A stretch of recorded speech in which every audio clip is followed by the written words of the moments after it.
Reed Jobs just spent a staggering $10 million on a single biotech startup, and he's not talking about his famous last name, but rather the potential for AI to cure cancer.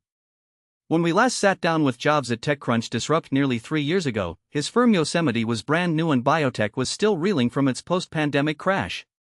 Now, the venture outfit has a team of 17, a cluster of blockbuster drugs are all losing patent protection in roughly the same window, creating all kinds of new opportunities, and AI has gone from a curiosity to, in Jobs' words, a huge part of what Yosemite does.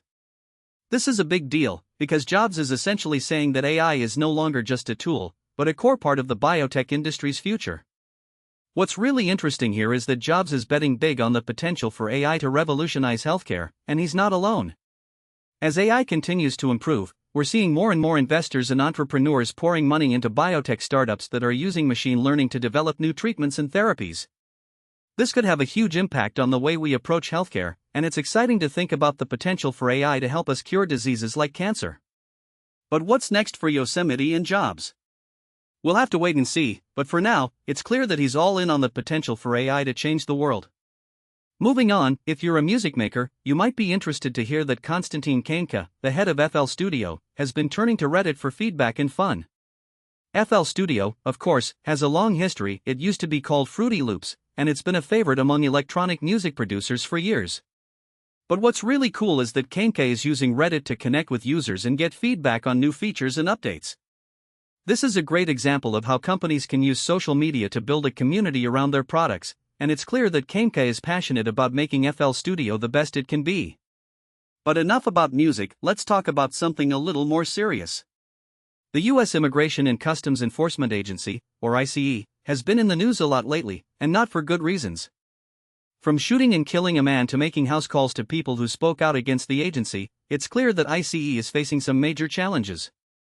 But what's really striking is the way the agency has responded to criticism by trying to justify its actions and silence its critics. This is a classic case of a government agency trying to cover its tracks, and it's not going to work. If you're looking for something a little more lighthearted, you might be interested in The Verge's latest guide to the best tools for tiny repairs. From fixing a broken phone screen to repairing a leaky faucet, this guide has got you covered.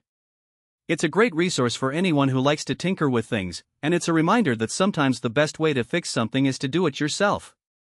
Finally, in a move that could have big implications for the higher education system, the federal government has announced a new rule that requires colleges to leave graduates better off financially than when they started, or risk losing financial aid. This is a huge deal, because it means that colleges will have to be more transparent about the career prospects and earning potential of their graduates.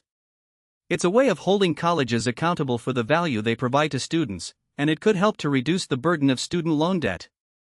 We'll be keeping a close eye on this story as it develops. And that's all for today. Tune in tomorrow when we'll be talking about how a new AI-powered robot is set to revolutionize the manufacturing industry.